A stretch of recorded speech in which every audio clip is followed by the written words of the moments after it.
আশঙ্কা আগেই করা হয়েছিল, এবার সেই আশঙ্কাই বোধহয় সত্যি হতে চলেছে। বাংলাদেশের সংবিধান থেকে সম্ভবত বাদ পড়তে চলেছে ধর্মনিরপেক্ষতা বা পরিভাষায় সেকুলারিজম শব্দটি। বাংলাদেশের হাইকোর্টে অন্তর্বর্তী সরকারের অবস্থান স্পষ্ট করলেন অ্যাটর্নি জেনারেল মোহাম্মদ আসাদুজ্জামান।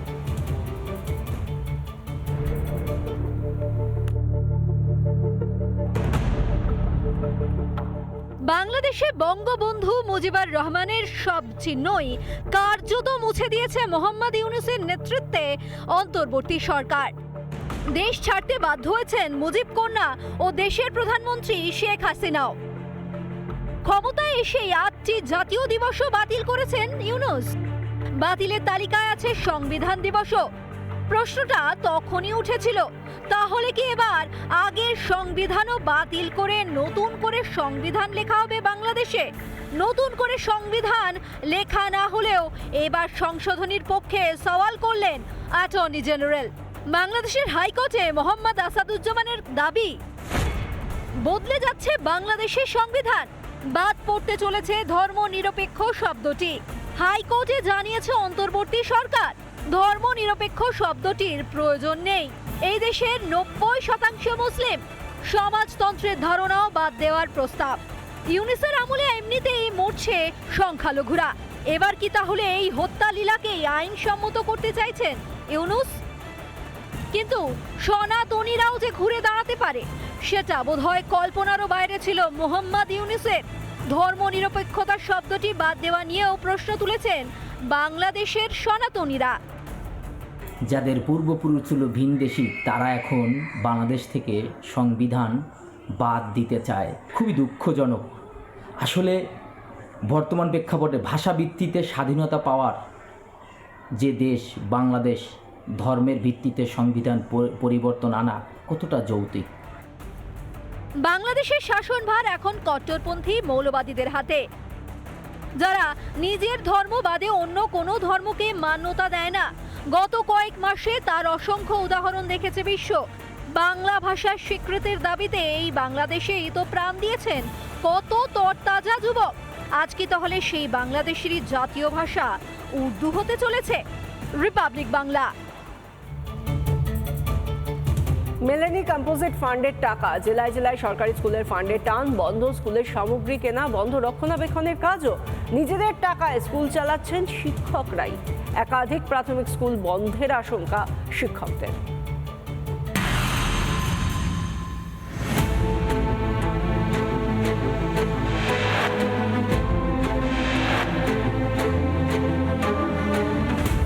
শিক্ষা দপ্তর স্কুল, প্রাথমিক স্কুল সরকারি, সেখানে কম্পোজিট ফান্ডের টাকা মিলছে না। এটা সত্যি খুব অসুবিধার মধ্যে পড়ছেন শিক্ষক শিক্ষিকারা।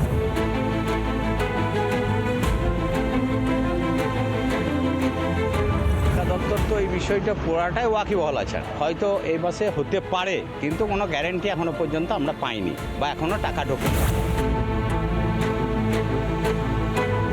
সামনে আমাদের দ্বিতীয় পর্যায়ক্রমিক মূল্যায়ন রয়েছে, সেই প্রশ্নপত্র আমাদের হাত থেকে হয়তো কিনতে হবে।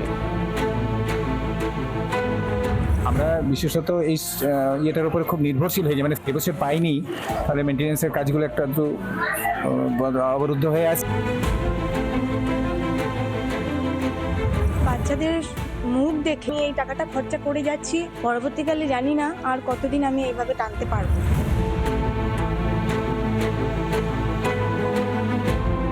যে প্রায় 49,000 প্রাথমিক বিদ্যালয় এবং এই এতগুলো স্কুল কম্পোজিট ফান্ড গ্র্যান্ট না পাওয়াতে কার্যত সমস্যার মুখে। কোনো রাগঢাক নয়, প্রকাশ্যে অনুপ্রবেশকারীদের সাহায্যের কথা বলছেন ইন্ডি জোটের নেতারা। ঝাড়খণ্ডে ভোট প্রচারে গিয়ে প্রকাশ্যে অনুপ্রবেশকারীদের 450 টাকায় এলপিজি সিলিন্ডার দেওয়ার প্রতিশ্রুতি কংগ্রেস নেতা গুলাম আহমেদ মীরের। ভোটের স্বার্থে দেশবাসীর ভবিষ্যৎ নিয়ে ছেলেখেলা, তীব্র কটাক্ষ প্রধানমন্ত্রীর। गैस सिलेंडर का कीमत सिर्फ 450 रुपए। न घुसपैठ ये देखा जाएगा तो न कोई और चीज देखा जाएगा।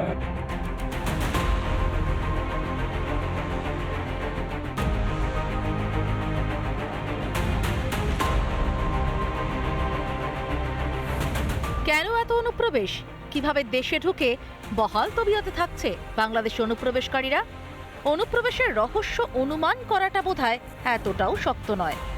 ঝাড়খণ্ডে ঠিক কিসের ভিত্তিতে ভোট চাইছেন কংগ্রেস নেতারা, শুনুন একবার। जैसे सरकार बनेगी 1 दिसंबर से गैस सिलेंडर का कीमत सिर्फ 450 रुपए।